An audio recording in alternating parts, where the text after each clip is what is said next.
Daun adalah salah satu organ tumbuhan yang tumbuh dari ranting, biasanya berwarna hijau, mengandung klorofil, dan terutama berfungsi sebagai penangkap energi dari cahaya matahari untuk fotosintesis.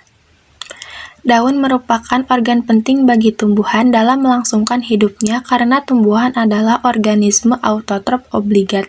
Ia harus memasok kebutuhan energinya sendiri melalui konversi energi cahaya matahari menjadi energi kimia. 2. Morfologi. Daun sempurna tersusun dari 3 bagian, yaitu 1. Pelepah, 2. Tangkai atau petiolus, 3. Helai daun. Permukaan daun dapat ditumbuhi oleh rambut-rambut kecil. Pelepah daun menundukkan daun pada batang. Tangkai daun menghubungkan pelepah atau batang dengan helai daun. Helai daun merupakan bagian terpenting dari kebanyakan daun karena disinilah fungsi utama daun sebagai organ fotosintetik paling dominan bekerja. Warna hijau pada daun berasal dari kandungan klorofil pada daun. Daun tua kehilangan klorofil sehingga warnanya berubah menjadi kuning atau merah. 3. Fungsi daun. Daun berfungsi sebagai 1. Tempat terjadinya fotosintesis. Di daun terdapat stomata yang berfungsi sebagai organ respirasi, tempat terjadinya transpirasi, tempat terjadinya gutasi, alat perkembangbiakan vegetatif, misalnya pada tanaman cocor bebek atau tunas daun.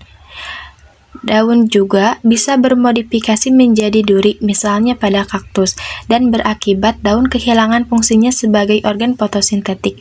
Daun tumbuhan sekuler atau xerofit juga dapat mengalami pengalihan fungsi menjadi organ penyimpan air. 4. Anatomi.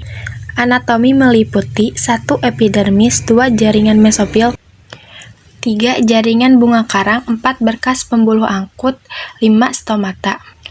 1. Epidermis. Epidermis pada daun merupakan lapisan sel hidup terluar. Jaringan ini terbagi menjadi epidermis atas dan epidermis bawah, berfungsi melindungi jaringan yang terdapat di bawahnya. 2. Jaringan mesofil. Jaringan tiang atau jaringan palisade. Jaringan ini mengandung banyak kloroplas yang berfungsi dalam proses pembuatan makanan. Salah satu ciri-ciri jaringan ini adalah sel-sel berbentuk silinder dan tersusun rapat dan kompak. 3. Jaringan bunga karang. Disebut juga jaringan spons karena lebih berongga bila dibandingkan dengan jaringan palisade, berfungsi sebagai tempat menyimpan cadangan makanan. 4. Berkas pembuluh angkut. Terdiri dari xilem atau pembuluh kayu dan phloem atau pembunuh tapis. Pada tumbuhan dikotil keduanya dipisahkan oleh kambium.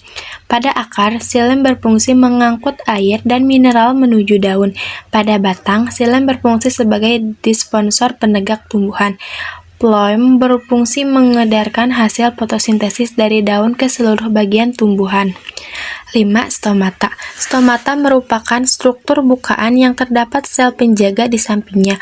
Pada umumnya, stomata terdapat di bawah permukaan daun, tetapi ada pula yang di atas maupun di bawah. Pada tumbuhan teratai, stomata hanya terletak di bagian atas.